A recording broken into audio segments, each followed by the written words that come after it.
Hi, good morning. I'm Nikki. Welcome to today's Coffee with Chosen. Today, I'm going to talk to you about one of the most frequent complaints and concerns I hear from parents and that I experience myself, which is, why will my child simply not act their age? Here's the thing. Healthy parental love, even from a child's very, very earliest moments, that includes when they're still living in the womb, in mom's tummy, are essential to a child's healthy development and growth.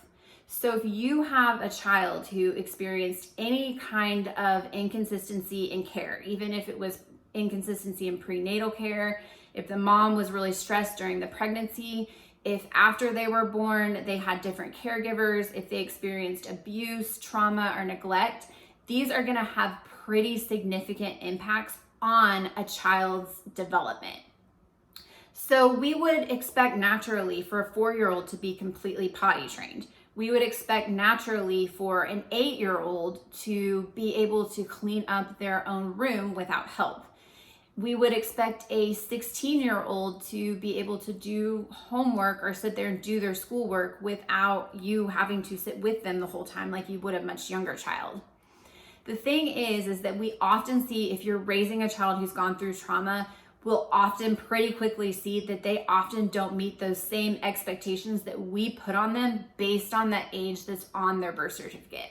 So experts will say to help children with these kind of issues to parent by stage rather than age. So what does this mean? This means that we parent based on where they're at and what we're seeing.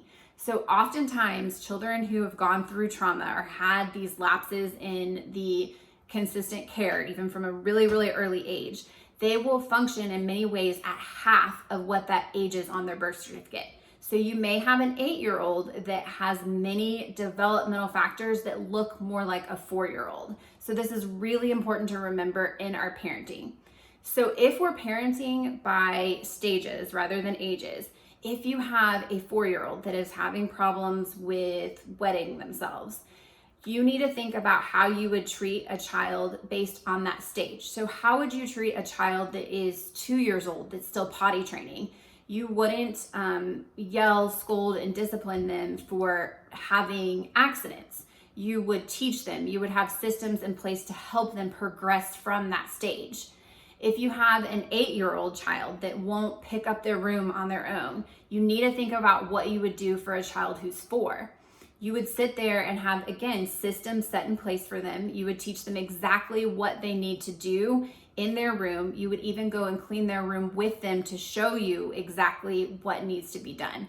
If you have a 16-year-old, instead of just expecting them to be able to do their school work, let's think about what we would do for a child who's maybe 8 to 10 years old.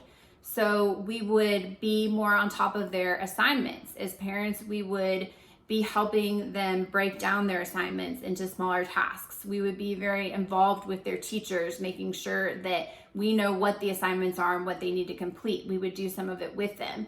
So if we meet kids where they're at, we can actually help them progress to those stages that may be more in line with that age on their birth certificate. When we meet and parent at their stage and not age, we are not holding them back. We are helping build skills so that they can go and progress to that next stage, even if it takes longer or if it looks different than other kids. We know this is a lot. Please reach out to us for support, questions, and more resources. Thanks for joining us today.